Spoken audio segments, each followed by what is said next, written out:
Hey, Dan Passarelli here. You'll hear me talk often about trading the wheel. You'll hear me talk about the skate or trade objectives. And I thought that this would be a good opportunity to talk a little bit about it and talk about some trades that I have on right now where I'm using those things. I've had a couple hundred shares of AT&T stock for a while. And what I'll do is I'll sell covered calls on them now and then, especially when the stock's higher. And if I get assigned on them, I'll wait and then I'll sell cash secured puts at a lower strike to buy them back at a lower strike and just sort of scalp it. And that's gone okay for a while. Right now I'm sitting on long 200 shares, and I sold a while back one call at the 28.5 strike, which is out of the money. And I left the other one. But recently I did a little bit more research and found that I kind of like the valuation of Verizon a little bit more.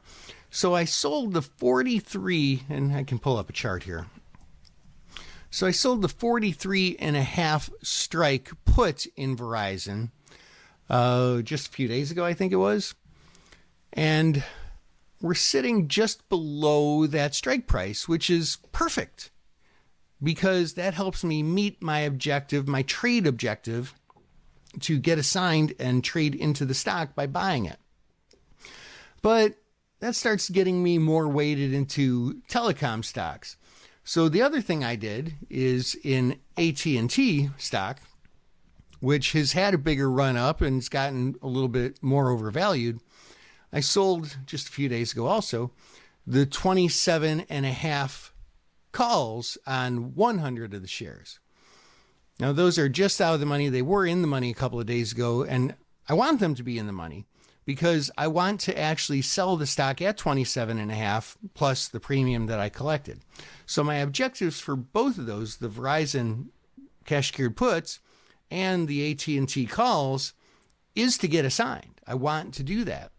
I get to keep the premium and then buy at the strike on Verizon and keep the premium and sell at the strike in AT&T, and that helps me just switch from one stock to another while collecting two premiums in the process. So that's how I use the trade objective when trading the wheel, and this is sort of a wheeling out of one stock and into another one, a little spin on the wheel, if you will. I hope that helps. This is Dan Passarelli, Trade Smart.